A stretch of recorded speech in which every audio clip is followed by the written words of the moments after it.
Hello, the podcast that makes English easy for everyone. I'm Eric. And I'm Lisa. We're here to help you understand English words and phrases in the simplest way possible. Whether you're just starting out or looking to improve your skills, we will explain the words clearly and give you real-life examples. So sit back, relax, and let's get started with today's lesson. What are the words today, Eric? Okay, Lisa. The first word is benefit. Then we will continue with to wake up, to discuss, then to be annoyed. And the final one is to be confused. Great! Okay, Eric, can you start with the first word? Sure, Lisa. The first word is benefit. Benefit. Benefit. Oh, that's a good word. A benefit is something good that helps you, like an advantage. Yes, exactly. It's very similar to advantage. It is like when something makes your life better or easier. For example, eating healthy food has many benefits that make you feel good.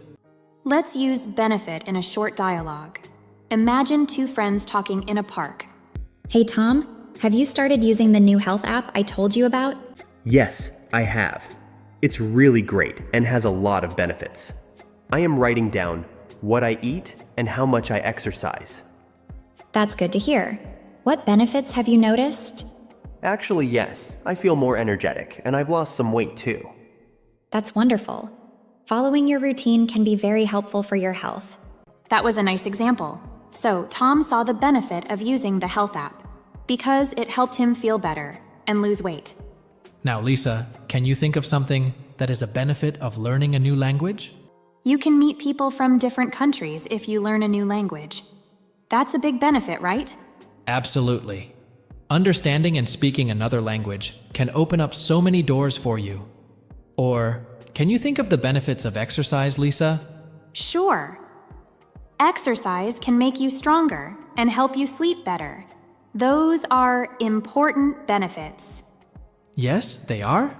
It also shows how much benefit the things we do, or the decisions we make have.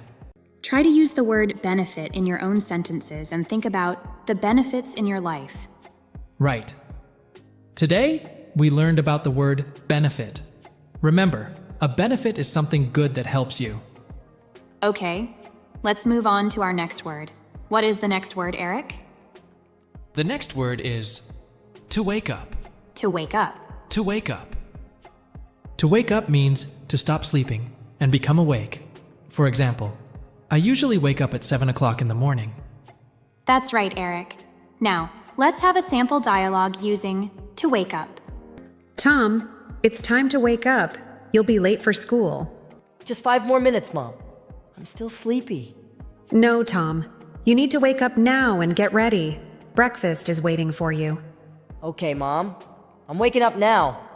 In this dialogue, the mother tries to wake up her son Tom so that he will not be late for school. Yes, and Tom wants to sleep a little longer, but his mother wants him to wake up and get ready for the day. Eric, what time do you usually wake up in the morning? I usually wake up around 6:30 a.m.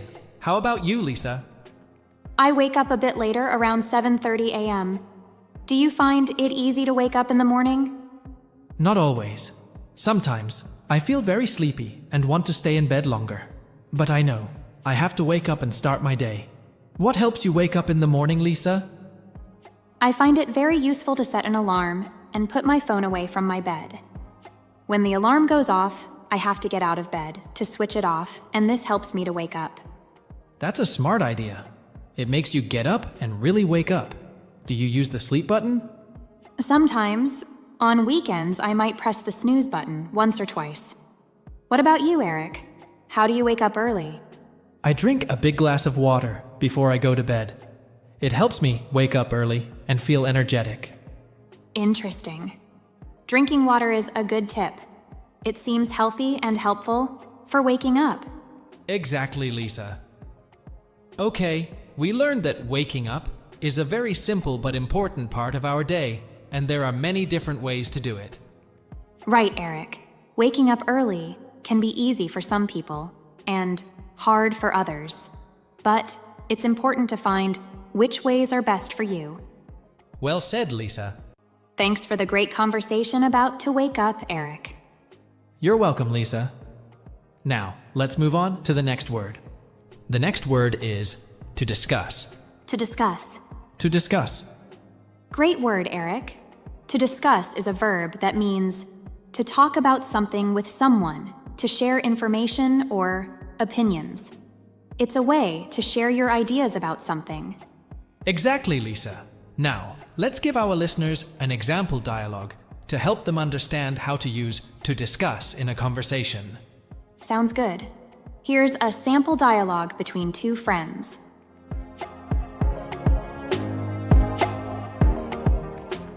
Hi, Sarah. Do you have a minute to discuss our plans for the weekend? Sure, John. What ideas do you have in mind? I was thinking we could have a barbecue in the park. What do you think? That sounds great. Let's discuss the details and make a list of what we need. That was a perfect example. What do you like to discuss with your friends, Eric? I love to discuss movies. Talking about the story and the characters is always fun. How about you, Lisa? I enjoy discussing books. It's interesting to share opinions on different stories. Eric, why is it important to discuss things with others? Great question, Lisa. It's important to discuss it because it helps us understand different opinions, and it can also teach us new things. What do you think, Lisa? I agree, Eric. Discussing also makes our relationship strong. It's a way to connect with other people by talking and listening. Eric, can you think of any other situations where people might need to discuss something? Well, students often discuss their homework or projects with classmates. Families might discuss their weekend plans or household chores.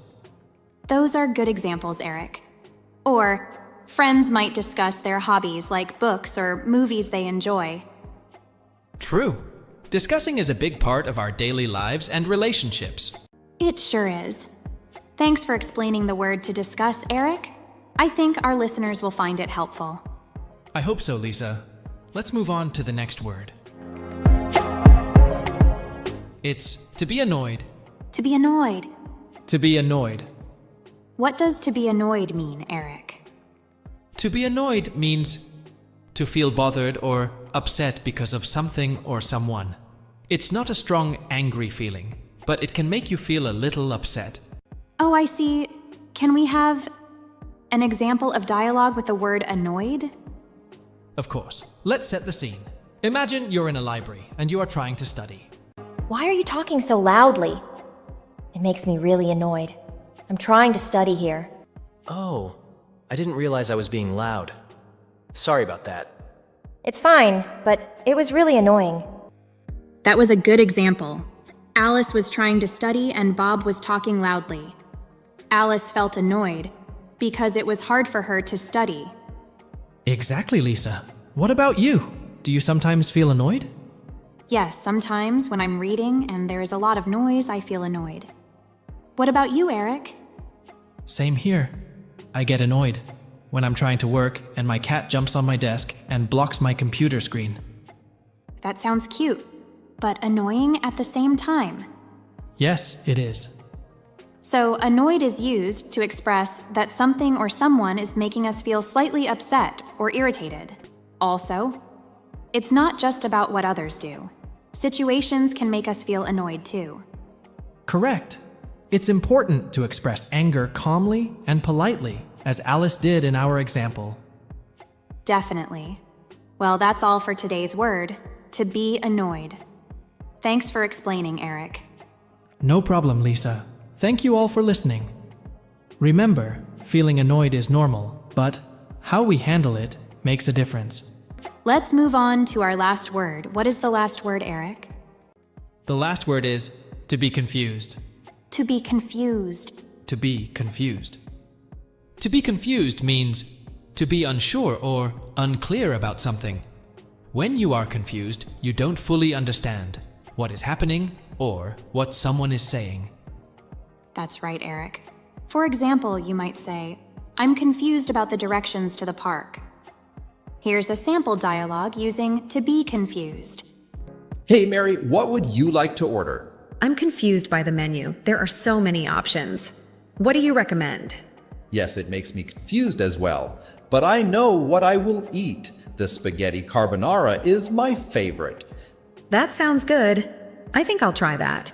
Thanks for helping me decide. That's a great example, Lisa. It shows how someone can be confused when there are too many choices. Definitely. It's common to feel confused in situations like that. Hey Eric, have you ever been confused by something recently? Actually, yes. I was trying to set up my new phone yesterday, and I got really confused by all the different settings and options. Oh, I know what you mean. Technology can be so confusing sometimes. What did you do? I asked my friend for help. She's really good with technology and explained things to me clearly. That's a great solution. Asking someone for help is always a good idea when you're confused about something. Absolutely. It's okay to say when you don't understand something and ask for help. I couldn't agree more. Thanks for sharing your example, Eric. No problem, Lisa. I hope our listeners find this explanation of to be confused helpful. Remember, everyone feels confused sometimes, and it's perfectly normal. Don't be afraid to ask questions or ask for help when you need it. Great advice, Lisa. Well, that's all for this word. That's it for today on Simply Explained English. Thanks for joining us. We hope you learned something fun. Keep using your new words. Don't forget to listen to our next episodes. We've got more exciting things to share. Tell us what you think or ask us questions. We'd love to hear from you. See you next time. Keep learning and having fun with English. Bye and keep practicing your English. Hello, I'm Lisa. And I'm Eric. We're here to help you understand one English words and phrases in the simplest way possible. Whether you're just starting to learn English or looking to improve your English, we'll explain the words clearly and give you real-life examples. Okay, Eric, let's get started with today's words. What are the words today, Eric? Okay, Lisa. The first word today is equal. Then we will continue with balance, to be worth. Then countryside. And the final one is to give up. Great. Okay, can you start with the first word? Sure, Lisa. Equal means something is the same in quantity, size, degree, or value as something else. That's a great definition. Let's make it clearer with an example dialogue. Imagine two students are comparing their test scores. Hey Jane, how did you do on the math test? I got 85 out of 100. What about you? I got the same score. Our scores are equal. That's great. We both studied hard, so it's nice to see we got equal scores. This dialogue shows Sam and Jane having test scores that are the same, so they are equal. Eric, can you think of a time when being equal is really important? Sure, Lisa. In sports, it's important for teams to have an equal number of players to make the game fair. What about you, Lisa? Can you think of another situation where equal matters? Yes, in sharing food or treats. It's nice when everyone gets an equal portion, so no one feels left out. It makes everyone feel treated fairly. That's true, Lisa. Equal is a word we often use when talking about fairness and justice too, like when everyone has equal rights and opportunities. Exactly, Eric. Do you think everyone has an equal opportunity to learn a new language? Good question. I think everyone should have an equal opportunity. But sometimes that doesn't happen because of different problems. That's why we're here, trying to explain English in a simple way, so that many people can learn and improve it freely. Well said, Eric. We're very interested in making sure that everyone has an equal chance to learn. I hope that our podcast makes people feel motivated and helped. So, let's summarize today's word. Equal means the same in number, size, degree, or value. Yes, Lisa. We use it a lot in English to talk about fairness and justice. Okay, Eric, let's move on to the next word. What is it and what does it mean? Oh, Lisa, that's a great word. The next word is balance. Balance. Balance.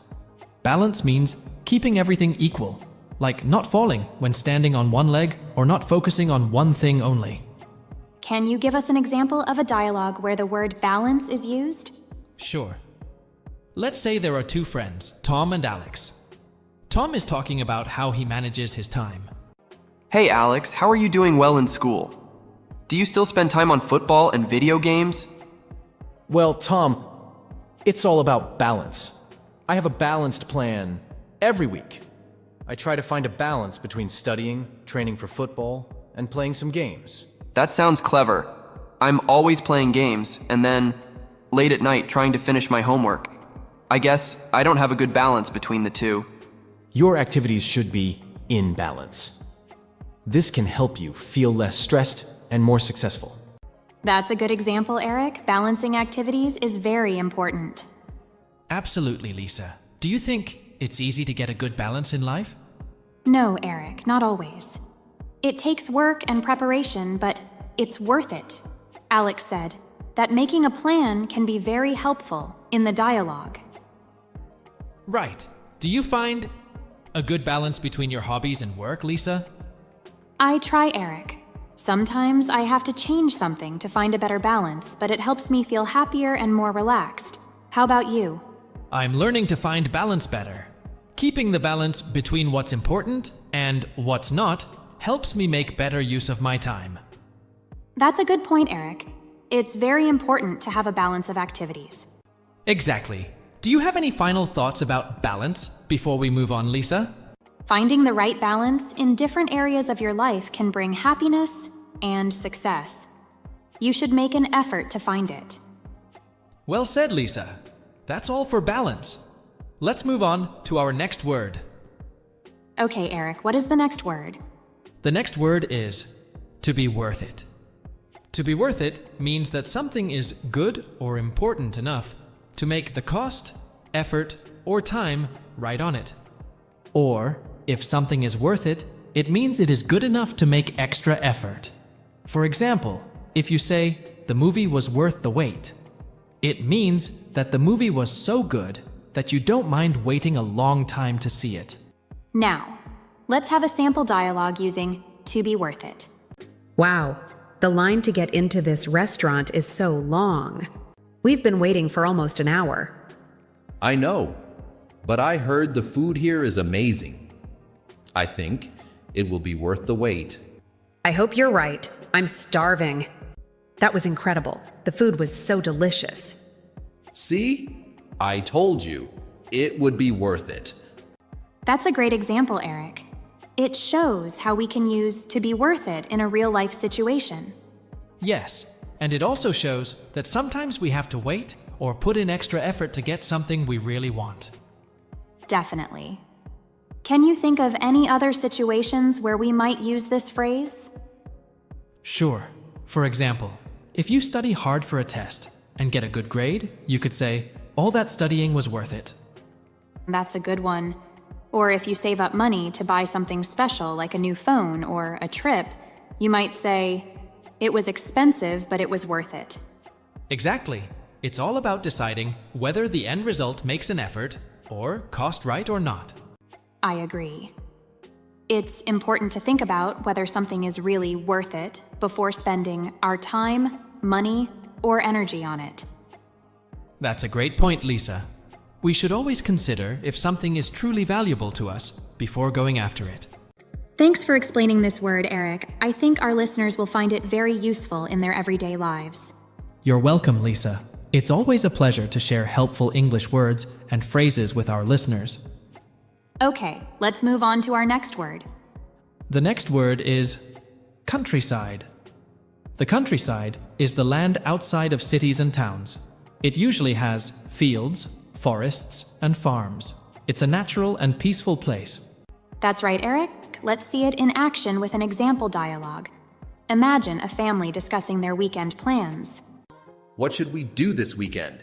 Any ideas? How about We go to the countryside. It would be nice to get away from the city. Yes, I want to see the animals and run in the fields. And I can take photos. The countryside is so beautiful. This dialogue shows the family decided to spend their weekend in the countryside. It's a good example, Lisa. What do you like most about the countryside? I love quiet and fresh air. It's so relaxing. How about you, Eric? I enjoy the open spaces and the chance to see wildlife. It's a good break from the busy city life. By the way, Lisa, do you think living in the countryside is better than living in the city? That's a tough question, Eric. Both have their benefits. The countryside offers peace and nature, but there are more job options and fun things to do in the city. It depends on what a person likes more. That's fair. The countryside can be a wonderful place to visit or to live if you enjoy a quieter, simpler life. Definitely. And for our listeners, visiting the countryside can be a refreshing experience. Whether it's for a day or a holiday, it's nice to explore and enjoy the outdoors.